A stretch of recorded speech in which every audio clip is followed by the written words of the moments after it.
దేవుని పరిశుద్ధ నామమునకు మహిమ కలుగునగాక. మన రక్షకుడును విమోచకుడునైన యేసుక్రీస్తు వారి నామములో మరొకసారి కూడా శుభములను తెలియపరుస్తూ ఉన్నాను. పరిశుద్ధ లేఖనములలో నుండి మన ధ్యానార్థము కొరకు యెషయా గ్రంథము 66వ అధ్యాయము 13వ వచనాన్ని గమనించినప్పుడు, ఒకని తల్లి వానిని ఆదరించున్నట్లు నేను మిమ్మును ఆదరించెదను, యెరూషలేములోనే మీరు ఆదరింపబడెదరు అని చెప్పబడుతూ ఉన్నది.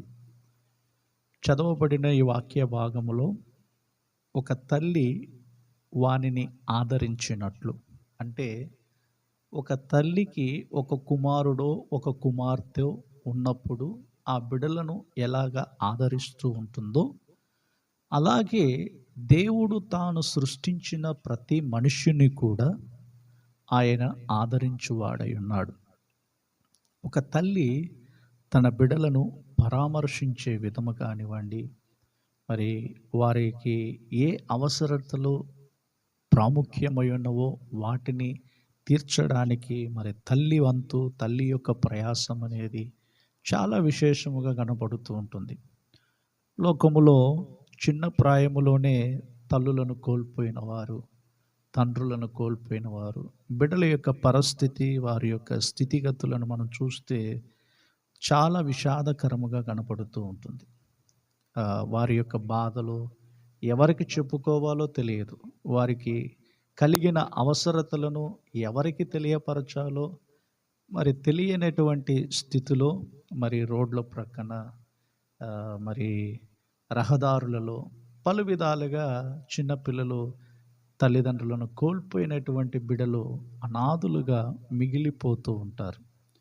మరి అనాథులుగా మిగిలిపోతున్నటువంటి ఈ బిడ్డలు, వారి యొక్క పరిస్థితి తల్లులు లేకుంటే తండ్రులు కలిగిన వారు ఉన్నట్లయితే, ఒక తల్లి తన బిడ్డలను పోషించే విషయంలోనూ ఎంత జాగ్రత్త తీసుకుంటూ ఉంటుందో, అలాగే పరమ తండ్రి అయిన దేవుడు అక్షరానుసారముగా ఒక తల్లి తన బిడ్డలను ఎలాగ పరామర్శించి వారిని ఆదరిస్తూ ఉన్నదో, అలాగే దేవుడు తన బిడ్డల పట్ల, తన బిడ్డలకు ఏ అవసరతలైతే కలిగి ఉన్నారో వారిని పరామర్శించి, వారిని ధైర్యపరిచి, వారిని ఆదరించి నడిపించే సర్వశక్తిమంతుడకు దేవుని యొద్దకు మనము చేరినప్పుడు మన ప్రతి అవసరతలన్నిటిని కూడా ఆయన తీర్చగలుగుతూ ఉన్నాడు.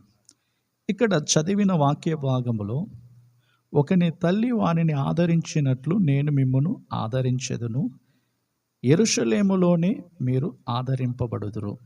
మరి పరిశుద్ధులుగా బ్రతుకుతున్నటువంటి ప్రతి ఒక్కరి యొక్క జీవితాలలో అనేక సందర్భాల్లో ఆదరణ లేని సమయాలలో కూడా దేవుడు వారిని ఆదరించే శక్తిమంతుడై ఉన్నాడు.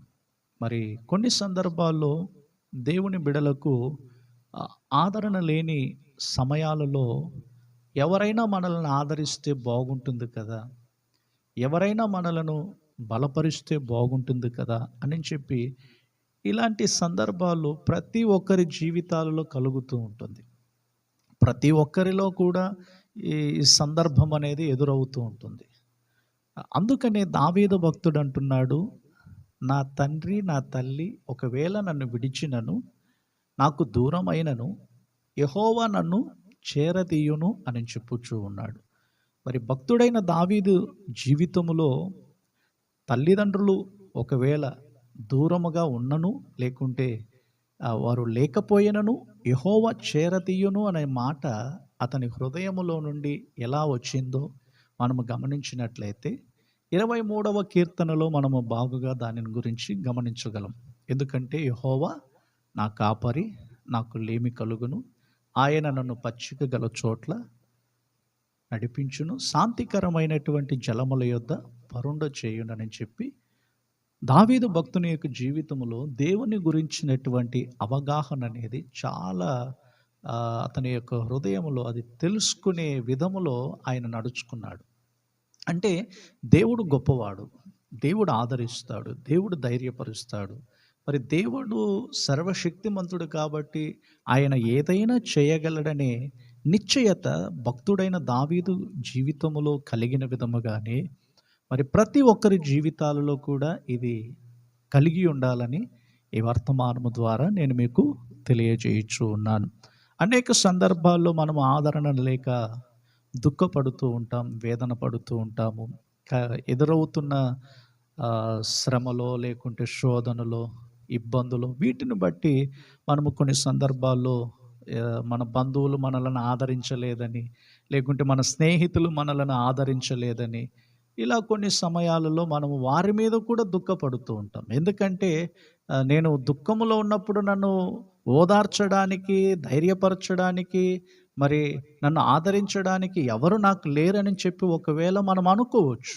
కానీ దేవుని వాక్యం ఏమని చెప్తుందో ఒక్కసారి దాని గురించి మనం బాగుగా పరిశీలన చేయాలి. ఎందుకంటే ఒకని తల్లి వానిని ఆదరించున్నట్లు నేను మిమ్మును ఆదరించెదను, యెరూషలేములోనే మీరు ఆదరింపబడుదురు. ఇంత గొప్ప దేవుడు మనలను ఆదరిస్తున్నప్పుడు, ఇంత గొప్ప దేవుని మనం మరిచిపోయి, మా తల్లి నన్ను ఆదరించలేదు, నా సహోదరుడు నన్ను ఆదరించలేదు, నా స్నేహితుడు నా దగ్గరకు రాలేదని చెప్పి ఇలాంటి అవిశ్వాసపు యొక్క మాటలు అనేవి మన జీవితాలలో కలుగుతూ ఉన్నప్పుడు ఈ గొప్ప దేవుణ్ణి మనం పక్కన పెట్టేస్తున్నాం.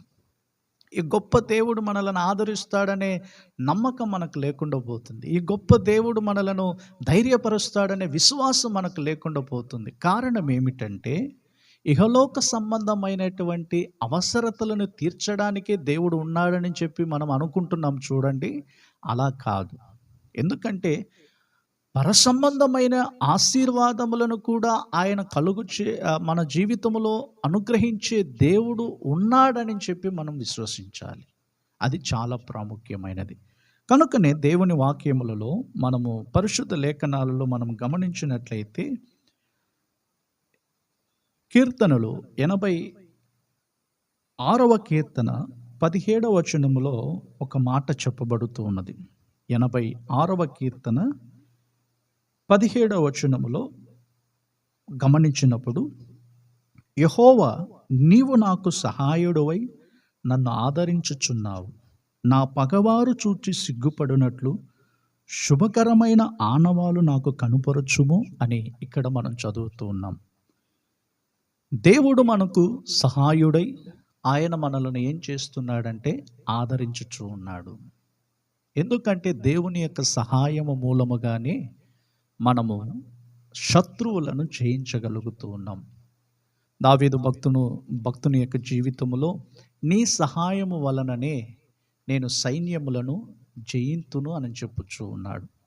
మరి దేవుని యొక్క సహాయము లేకుండా ఏ వ్యక్తి కూడా ఈ భూమి మీద తన జీవితాన్ని కొనసాగించలేడు. ఎందుకంటే దేవుని హస్తము యొక్క సహాయం అనేది అది అందరికీ చాలా అవసరమైనది.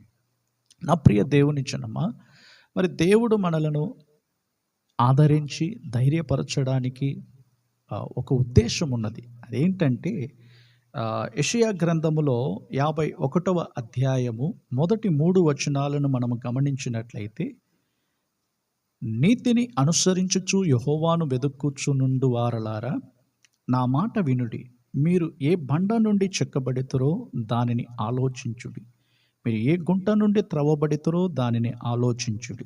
మీ తండ్రి అయిన అబ్రహాము సంగతి ఆలోచించుడి, మిమ్మును కనిన శారాను ఆలోచించుడి. అతడు ఒంటరి అయి ఉండగా నేను అతన్ని పిలిచి తిని, అతన్ని ఆశీర్వదించి అతనిని పెక్కుమంది అగునట్లు చేసి తిని.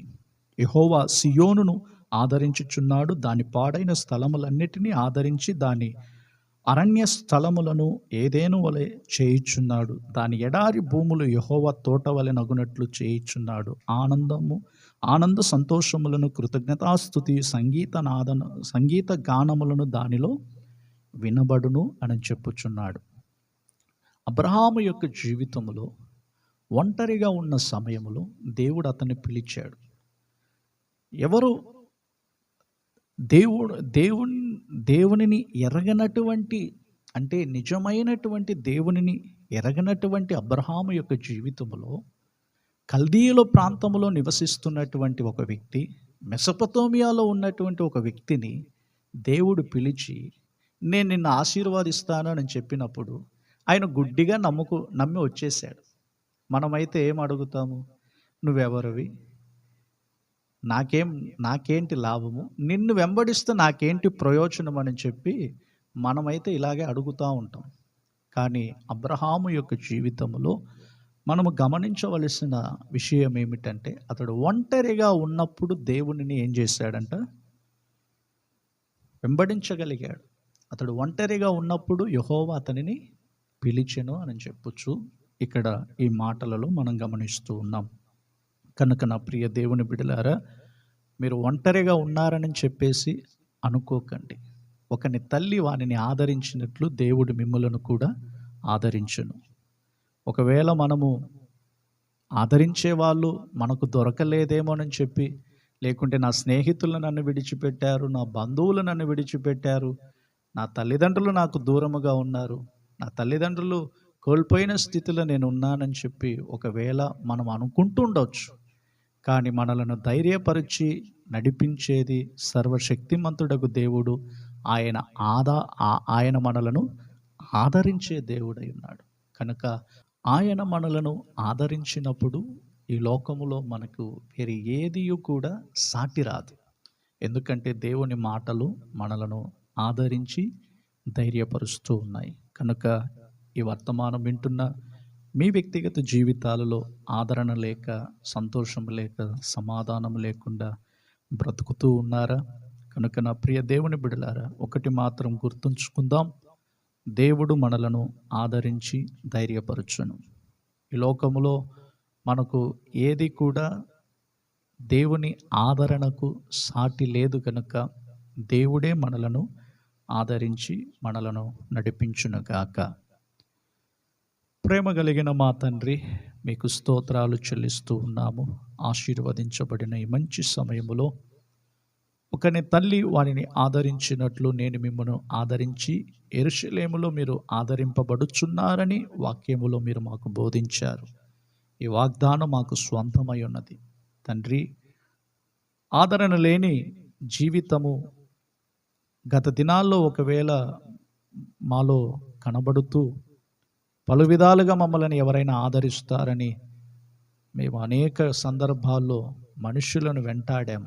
కానీ మీ వాక్యములో ప్రభువా, ఈ సమయంలో మేము చదువుకున్న దానిని బట్టి మీరు మాకు తెలియజేసిన విషయములు, ఆత్మీయ విషయములు, మీరు మాకు సహాయము చేసి మమ్మల్ని ఆదరించి ధైర్యపరిచే దేవుడు ప్రభువా.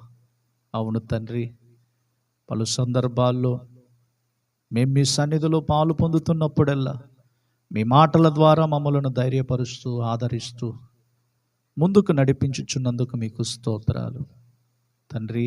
కష్టములు, ఇబ్బందులు, ఇరుకుల మధ్యలో కూడా మీ సన్నిధి మాకు తోడుగా ఉంచి మాకు కాపుదలనిచ్చి మా అతిక్రమములన్నిటిని కూడా తుడిచి, దేవా, మా అతిక్రమములను సముద్రపు అగాధములో పడవేసి మమ్మలను పరిశుద్ధులుగా నడిపించుచున్నందుకు స్తోత్రాలు.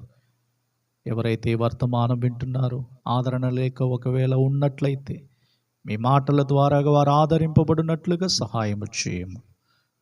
ఏ విధము చేత నేను ప్రభువా మీ మహిమగల రాకడకు మేము సిద్ధపడులాగన కావలసిన కృపను మాకు అనుగ్రహించమని యేసు నామములో ప్రార్థించుచున్నాము తండ్రి, ఆమేన్.